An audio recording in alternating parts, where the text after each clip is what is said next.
Hi guys! Hello, this is for Libra.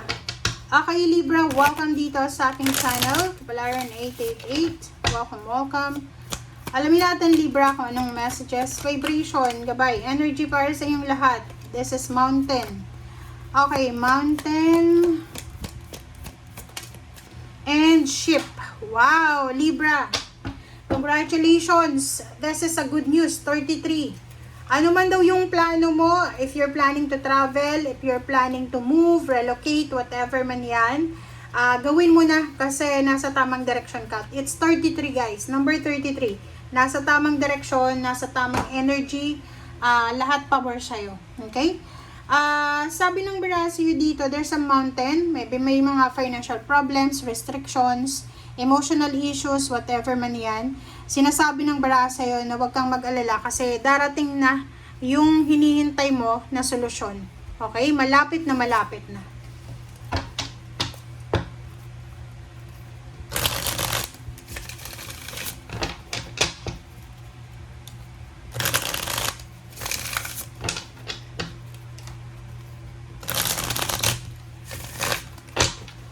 Okay. 7 of Cups, choices and decision. In terms of money to, so siguro dati siguro wala kang choices and options sa pera. Like sa pag-a-apply ng trabaho, kung ano lang yung naandyan, yun na yun. But this time, especially this week, sinasabi ng Barasio na you have several choices and options.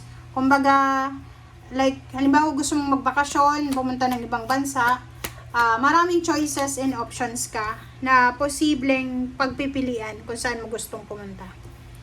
Another is Queen of Wands, you're free, 'di ba? Freedom to eh. Congratulations Libra. Parang ang ganda ng baraha mo kasi itong dalawang to, similar lang. Pareho lang yung message nila na you're free. Malayang malaya ka Libra. Marami kang pwedeng pagpilian. Ikaw, sky is the limit, limitless. Ikaw yung magdedesisyon. Ikaw yung driver ng buhay mo. Okay? Diba? Trabaho. So, yun, nakadepende yun sa'yo kung ano yung gusto mong gawin, magtatrabaho ka ba or hindi, ano ba yung gagawin mo. Okay? So, yun.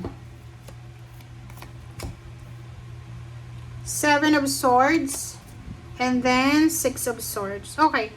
So, dito sa dalawang barahang to, sinasabi ng baraha sa'yo na, yun, if you're planning to travel, or doon sa mga Libra na balak niyong pumunta ng ibang bansa, gusto mong pumunta ng ibang bansa, and then, maraming agencies na pwedeng magpadala sa'yo doon sa bansang yun.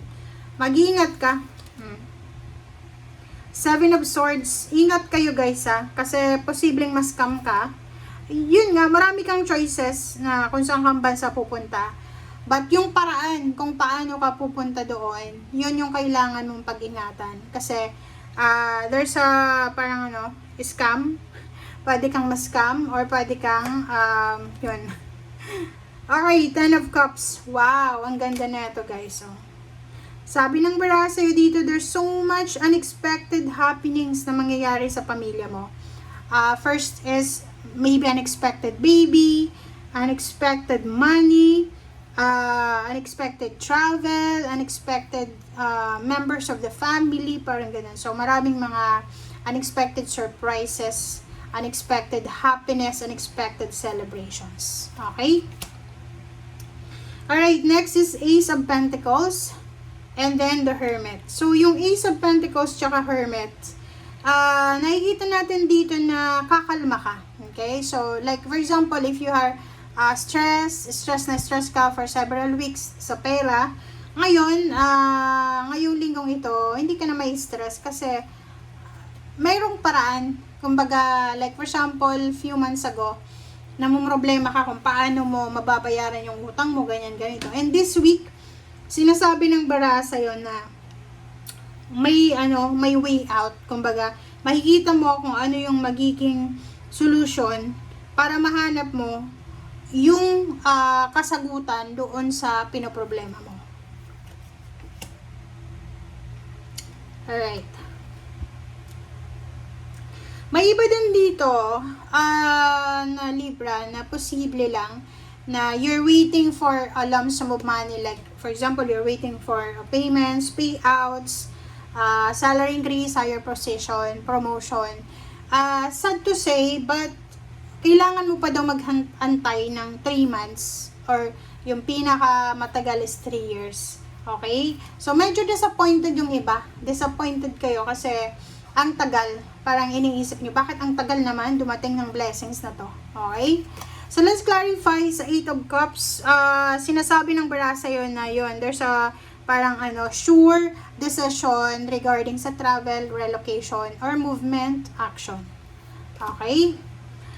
Nakikita ko sa'yo dito na this week ay sobra-sobra yung motivation, inspiration mo na mag-save ng pera. Kumbaga, this week ay sasabihin mo na, ay, kailangan ko mag-save simula ngayon, kailangan ko nang mag-ipon ng pera.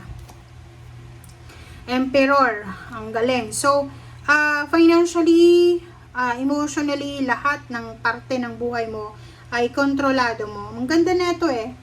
Parang, ang Libra na to ay relax na relax ka lang kasi lahat ng gusto mo nangyayari or lahat ng mga pinaplano mo ay unti-unting nangyayari.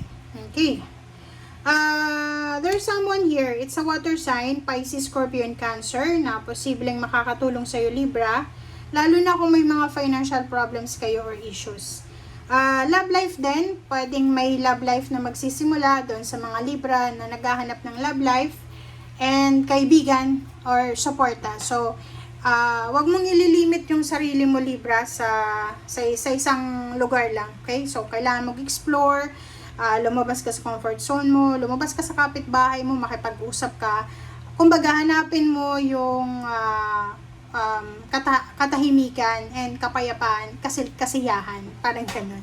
And last card natin, Four of Wands, diba? Sabi ng bara sa'yo dito, wag kang mag-alala kasi lahat daw ng mga pinoproblema mo, financial problems, emotional problems, or halimbawa may kaaway ka sa pamilya, nagkakagulo yung pamilya mo, huwag kang mag-alala kasi hindi naman yan magtatagal. Hindi yan magtatagal maayos at maayos din yan. Okay?